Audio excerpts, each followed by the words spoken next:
V piatok do poludnia sa v zasadačke Mestského úradu konal informačný workshop v rámci projektu Regionet Partnerstvo pre regionálny rozvoj. Projekt realizuje rozvojová agentúra Žilinského samosprávneho kraja a jeho prvoradým cieľom je posilniť schopnosti regiónov a ľudí žijúcich v týchto regiónoch v súvislosti jednak s úspešnou tvorbou a následnou implementáciou projektov podporených z fondov Európskej únie. Projekt je podporený z operačného programu Zamestnanosť a sociálna inklúzia v rámci jednej z výziev na predkladanie projektov z minulého roka, ktorá bola zameraná práve na podporu spolupráce neziskového sektora, alebo teda tretieho sektora so samosprávami. Z toho teda jasne vyplynuli aj cieľové skupiny projektu. Ten by mal teda smerovať buď na zamestnancov organizácií z tretieho sektora, či zamestnancov samospráv.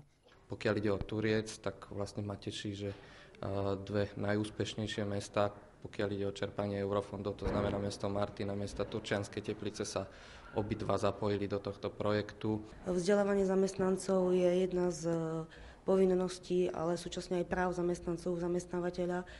A keďže vzdelávanie stojí nemalé rozpočtové zdroje, snažili sme sa hľadať cestou spolupráce čerpania iných ako rozpočtových zdrojov mesta Martin.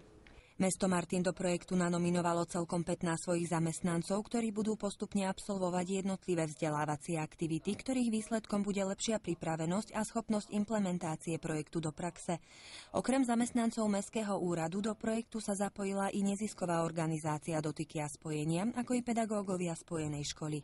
To vzdelávanie sa týka jazykových schopností, kde zamestnanec na vedúcej úrovni musí komunikovať aj v cudzom jazyku.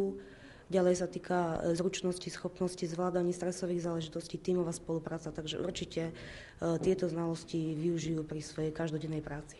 Tou prvou etapou je, ako som už povedal, séria informačno-komunikačných workshopov. My máme za sebou dva, Martinský je tretí, čakajú nás ešte dva, to znamená Liptov a Orava je pred nami. V priebehu mesiacov marec a apríl dôjde ku tvorbe vzdelávacích materiálov, ktoré budú obsahovať i vyhodnotenú spätnú väzbu od cieľových skupín, aby bolo vzdelávanie čo najlepšie nastavené pre ich potreby. Projekt by mal byť ukončený spoločnou konferenciou v závere budúceho roka.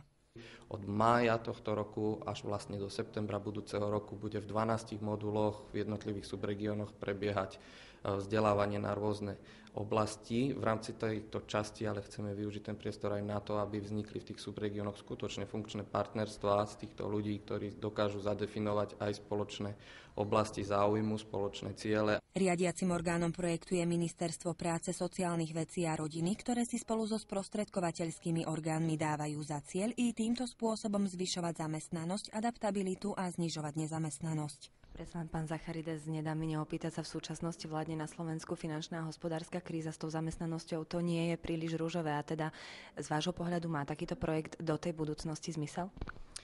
Práve, že čerpanie eurofondov je nielen nami, ale teda vo všeobecnosti na Slovensku teraz považované ako jedno z riešení, ktoré by určite nemohlo odstrániť všetky negatívne dopady krízy, ale mohlo by určite aspoň pomôcť čiastočne riešiť narastajúcu nezamestnanosť.